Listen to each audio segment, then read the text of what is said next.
Hello, everybody. This is Mr. Storm, and this week we're going to talk about digital advertisements.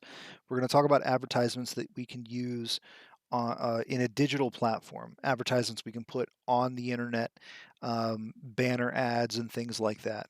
So let's talk about what advertising is in general. So the role of digital advertising is to increase sales and improve our brand awareness. We're trying to get the word out about our company, right? And I'm sure you've seen millions of ads online, and you see more ads than you actually pay attention to, believe it or not. Most of the ads that you see, you don't actually look at them. They just kind of are there and you don't really pay attention to them. So, we want to improve brand awareness. We need to create ads that are catchy, ads that will draw someone's eye and really solidify your brand in their brain. So there are many types of ads that we can create.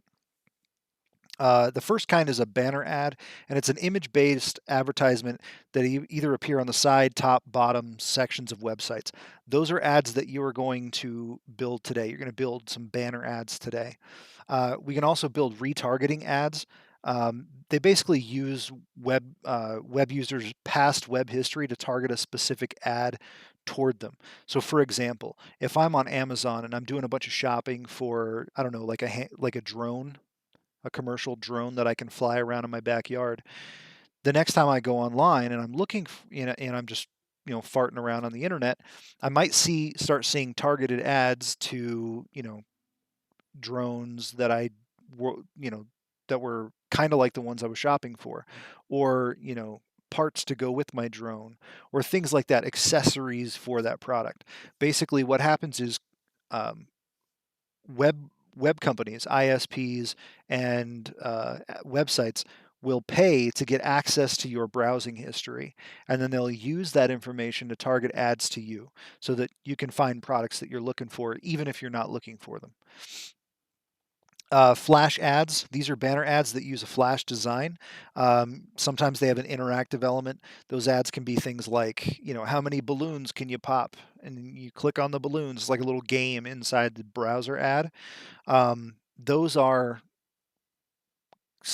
they can be risky because sometimes those ads can have, they could have, viruses and stuff attached to them, but those aren't really as popular anymore. The way most people or most companies are using flash ads these days is to create animated ads that are, kind of flashy and they move fast and there's some movement to catch the eye a little bit better. We could also create mobile ads, and those ads appear on smartphones or tablets when people are using specific applications on that smartphone. I'm sure if you've ever played a game on your phone, the free version of the game has ads in it, and you'll see those ads as you're playing the game, or ads in Facebook and stuff like that. So this is an example of a banner ad right up here. This ad is 728 by 90, which is one of the ads we're going to be creating today. Here's another banner ad that's a 300 by 250 that we're also going to create that ad as well. Here's some retargeting ads. Basically, someone comes to your website, they learn about you, but they leave before purchasing the product.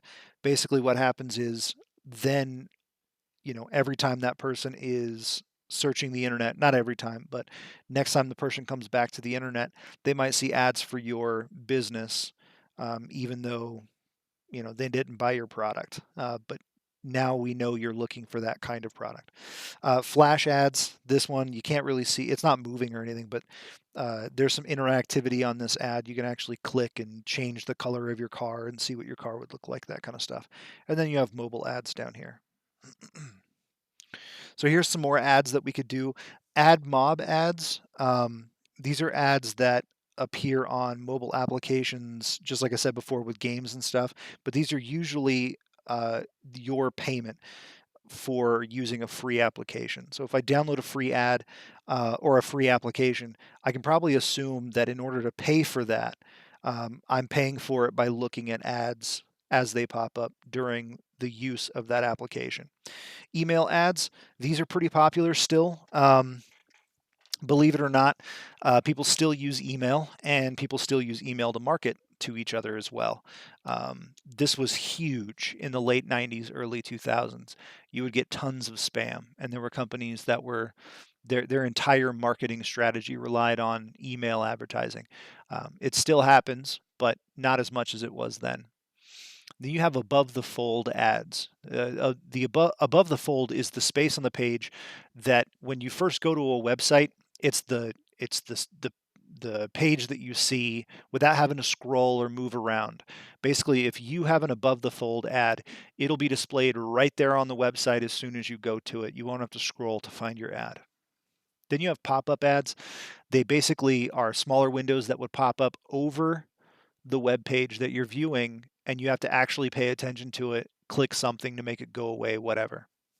And then you have the most annoying version of ad, in my opinion, ever, which is the floating ad. And this actually layers itself on top of the website. And as you scroll, it scrolls down with the rest of your content. I hate these so much. They're the worst. But I guess they're effective because people use them. So yeah, we have some AdMob ads down here at the bottom. We have some pop-up ads, which are horrible. We have email ads above the fold, meaning this is the screen you see when you first open the web page, and your ads right there. And then you have floating ads, which are the worst. So let's talk about how people pay for ads online, right? If you are a company who is promoting itself online, it's actually kind of convoluted how you get paid. It's not as cut and dried as you may think. Basically, there are a couple of things that are going to be measured to figure out how much you pay per ad per click, right? So one measurement is cost per, or CPM, cost per thousand. It's the amount of money you pay for every 1,000 qualifying impressions. Basically, for every 1,000 clicks on that ad, you'd pay a certain chunk of money. CPC is cost per click, basically, or not, sorry, let's go back to CPM for a second. The 1,000 qualifying impressions does not mean clicks. It just means the amount of times it's displayed on a web page. So if someone opens a web page and your ad is there, then you pay for it. They don't even have to see it or click on it. You would pay for it for every 1,000 times that happens. Then you have the CPC model, the cost per click. Basically, you pay a certain amount of money every time someone clicks on your ad. And then you have cost per action or cost per lead. Basically, with this, you would only pay when someone clicks and actually does something with the ad, right? Clicks and goes through to your website, signs up for a newsletter, buys a product, whatever, right? So those are different rates. You can also have a flat rate where you just say, hey, I'm going to pay you a certain amount of money. You keep this banner ad up for a specific amount of time, and that's pretty much it, right?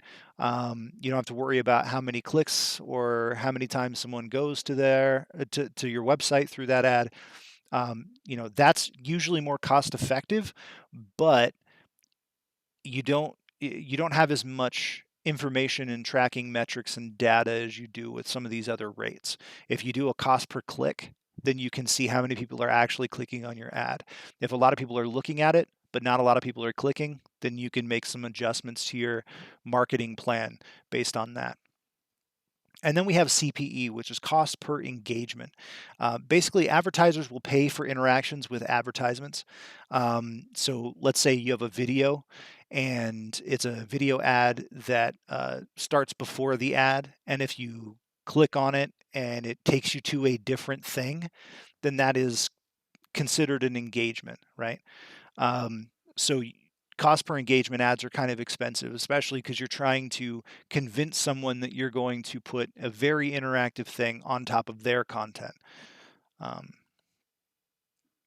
All right, and then we have other ways to pay for online advertising. Let's say you want to put an ad on a website, but that website has a ton of requests for advertisement because it's a popular website. So what you can do is they might go into an RTB model or a real-time bidding model, which essentially allows people to bid on ad space based on the popularity of the website and how many bids are coming in at the same time. So basically your ad has a certain amount of money attached to it, and when the page loads, all of your ads in real time. You don't have to do anything, but all the ads that are competing for that space will compete, and whoever has the best bid gets put on that website.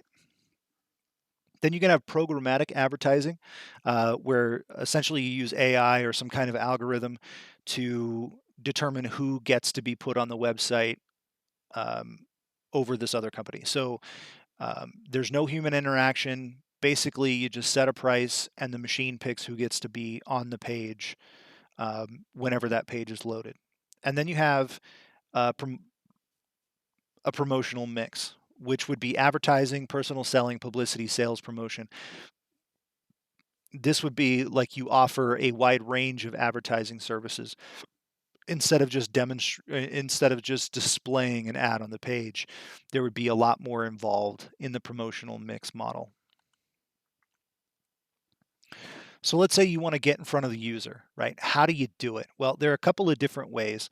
One, you can join an ad network. Ad networks are big, website groups that allow you to pay once for an advertisement, and it will be displayed on a bunch of different pages that belong to that ad group, right? So Google, Yahoo, Facebook, Instagram, all your social networking applications are ad groups in and of themselves. So you can pay once for an ad, and you don't necessarily have control over where that ad goes or when it's displayed. It's based on an algorithm. Um, but you can be sure that your ad's going to be out there and seen by millions of people. You can also pay for search.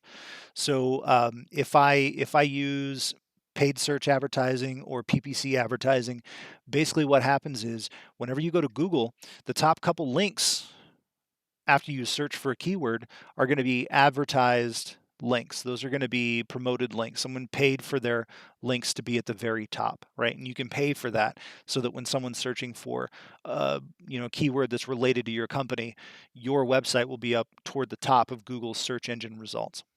You can also do pay per click, like we talked about before, where you only pay when people actually click on the ad itself.